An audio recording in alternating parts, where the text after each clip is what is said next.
শোনো, এই ঘটনাটা আমি আজও কাউকে ঠিক মতো বলতে পারিনি। কারণ বললেই সবাই ভাবে আমি বাড়িয়ে বলছি। কিন্তু আমি যেটা দেখেছি, যেটা অনুভব করেছি, সেটা আমার জীবনের সবথেকে ভয়ঙ্কর শীতের রাতের স্মৃতি। আজ তোমাদের বলি শীতের রাতের অতিথির গল্প। ঘটনাটা আজ থেকে প্রায় 15 বছর আগের। তখন আমি ক্লাস 9-এ পড়ি। আমাদের গ্রামটা খুব বড় নয়, কিন্তু চারিপাশে বাঁশঝাড়, পুকুর, তালগাছ আর ধান ক্ষেত দিয়ে ঘেরা। শীতের সময় গ্রামটা একেবারে অন্যরকম হয়ে যেত।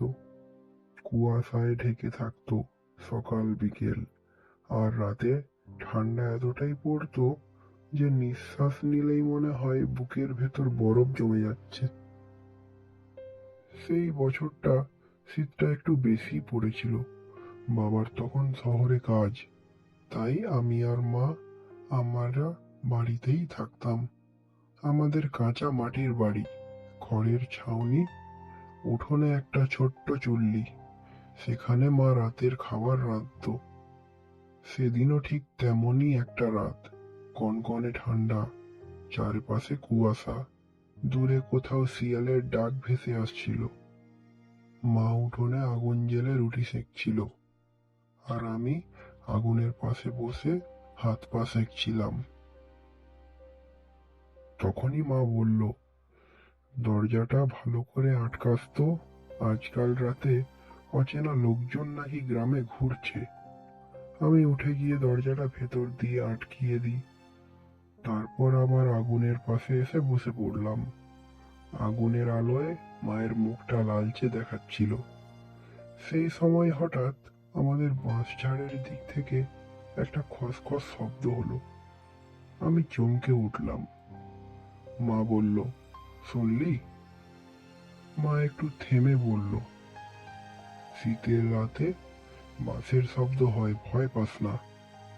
কিন্তু জানিস, সেই শব্দটা বাঁশের স্বাভাবিক শব্দের মতো লাগছিল না।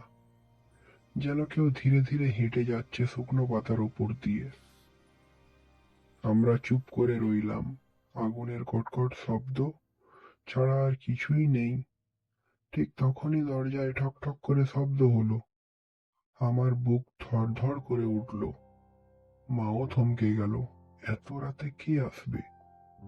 আবার ঠক ঠক শব্দ হলো। মা সাবধানে উঠে দরজার কাছে গেল। কে?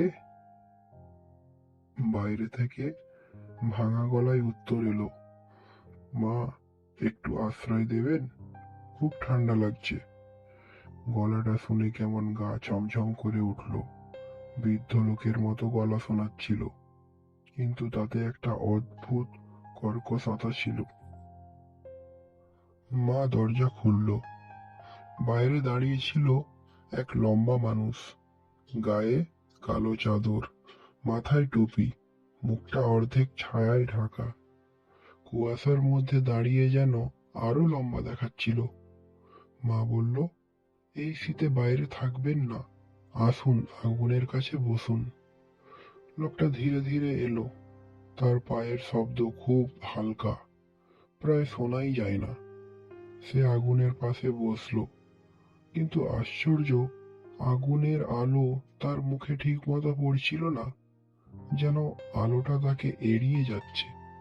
আমি কৌতূহলী হয়ে তাকিয়েছিলাম। তার চোখ দুটো খুব অদ্ভুত, একদম স্থির, পালকহীন।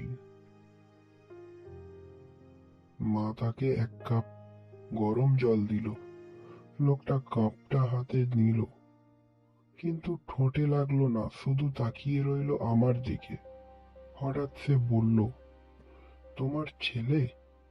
মা তখন মাথা নাড়ালো, হ্যাঁ।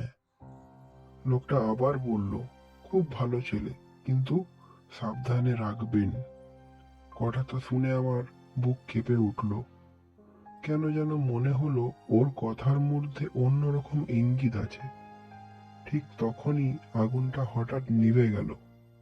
কোনো বাতাস ছিল না, তবু আগুন নিভে গেল। মা তাড়াতাড়ি আবার আগুন ধরাতে গেল। আমি সেই ফাঁকে লোকটার দিকে তাকালাম। দেখলাম সে হাসছে, ঠোঁট দুটো ধীরে ধীরে চওড়া হচ্ছে, কিন্তু চোখ দুটো একদম স্থির। আমার গা দিয়ে ঠান্ডা ঘাম বেরিয়ে এলো। মা আবার আগুন জ্বালালো। আলো ফিরে আসতেই দেখি লোকটা আগের মতো বসে আছে, যেন কিছুই হয়নি। কিন্তু তারপর যেটা হলো সেটা আমি আজও ভুলতে পারিনি। লোকটা হঠাৎ উঠে দাঁড়ালো, বলল, আমি যাই, অনেক রাত হয়েছে। মা বলল, এই ঠান্ডায় কোথায় যাবেন? সে উত্তর দিল, শুধু দরজার দিকে হাঁটতে লাগলো। দরজা খুলে সে বাইরে বেরিয়ে গেল। আমি কৌতূহল সামলাতে না পেরে তার পেছনে গেলাম। কুয়াশার মধ্যে দাঁড়িয়ে সে একটু দূরে গিয়ে থামলো, তারপর ধীরে ধীরে ঘুরে আমার দিকে তাকালো। সেই মুহূর্তে আমি দেখলাম তার পা মাটিতে নেই, মাটির উপর একটু উপরে ভাসছে। আমি চিৎকার করে উঠলাম। চোখের সামনে কুয়াশা ঘন হয়ে গেল, আর লোকটা মিলিয়ে গেল অন্ধকারে। মা দৌড়ে এসে আমাকে ধরলো। কি হয়েছে? আমি কাঁপতে কাঁপতে সব বললাম। মা প্রথমে বিশ্বাস করেনি, কিন্তু পরের দিন সকালে আমরা উঠোনে একটা জিনিস দেখতে পেলাম। দরজার সামনে কাদামাটিতে দুটো পায়ের ছাপ, কিন্তু অদ্ভুতভাবে সেই ছাপগুলো দরজা পর্যন্ত এসেছে, বেরিয়ে যাওয়ার কোনো ছাপ নেই। তারপর থেকে আমাদের বাড়িতে অদ্ভুত ঘটনা শুরু হলো। রাতে বাঁশঝাড়ে ফিস ফিস শব্দ, জানলায় আঁচড়, মাঝরাতে কারো হাঁটার শব্দ। মা অসুস্থ হয়ে পড়ল, ডাক্তার দেখালাম, কিন্তু কিছু বোঝা গেল না।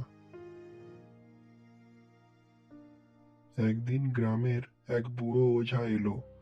সে সব শুনে বলল, ওটা মানুষ ছিল না। শীতের রাতে যারা একা ঘুরে বেড়ায় তারা আশ্রয় চায়, কিন্তু ভেতরে নেওয়া উচিত নয়। আমি জিজ্ঞেস করলাম, ওটা কি ভূত? ওঝাটা বলল, ওটা শীতের অতিথি, যে বাড়িতে ঢোকে সেখানে কারো না কারো অমঙ্গল করে যায়। তারপর ওঝা কিছু মন্ত্র পড়লো, উঠোনে গঙ্গা জল ছড়ালো। কয়েকদিন পর থেকে অদ্ভুত ঘটনাগুলো বন্ধ হয়ে গেল। মাও ধীরে ধীরে সুস্থ হলো। কিন্তু গল্প এখানেই শেষ নয়। প্রায় 1 বছর পর আবার এক শীতের রাতে আমি একই ঠক ঠক শব্দ শুনলাম। আমি দরজার কাছে গেলাম। মা তখন ঘুমিয়ে। বাইরে থেকে সেই শব্দ, ভাঙা গলা, মা, একটু আশ্রয়। আমার শরীর জমে গেল, কিন্তু আমি দরজা খুলিনি। শুধু ভেতর থেকে বললাম, আমাদের বাড়িতে আর জায়গা নেই। কিছুক্ষণ নিস্তব্ধতা, তারপর খুব ধীরে ধীরে পায়ের ছাপ দূরে সরে গেল। শব্দও হলো না। পরের দিন শুনলাম পাশের গ্রামের এক বাড়িতে সেই রাতে একজন অচেনা লোক আশ্রয় নিয়েছিল। তারা ভেতরে নিয়েছিল তাকে। আর ভোরবেলা বাড়ির এক লোক নিঃশ্বাস বন্ধ হয়ে মারা গেছে, কোনো কারণ ছাড়াই। এই ঘটনার পর থেকে শীতের রাতে কেউ দরজায় কড়া নাড়ালে আমরা আর খুলতাম না। আজও যখন শীত পড়ে, কুয়াশা নামে, আর দূরে শিয়ালের ডাক শোনা যায়, আমার বুকের ভেতরটা কেমন করে ওঠে। কারণ আমি জানি কোথাও না কোথাও সেই শীতের রাতের অতিথি এখনো ঘুরে বেড়াচ্ছে, কারো দরজায় কড়া নাড়ছে, আর কারো অপেক্ষা করছে, কেউ তাকে ভেতরে নেবে না বলে। তোমরা যদি শীতের রাতে ঠক ঠক শব্দ শোনো, মনে রেখো, সব অতিথি মানুষ হয় না। কিছু অতিথি আসে অন্ধকারের ভেতরে থেকে, আর তারা ফিরে যায় না খালি।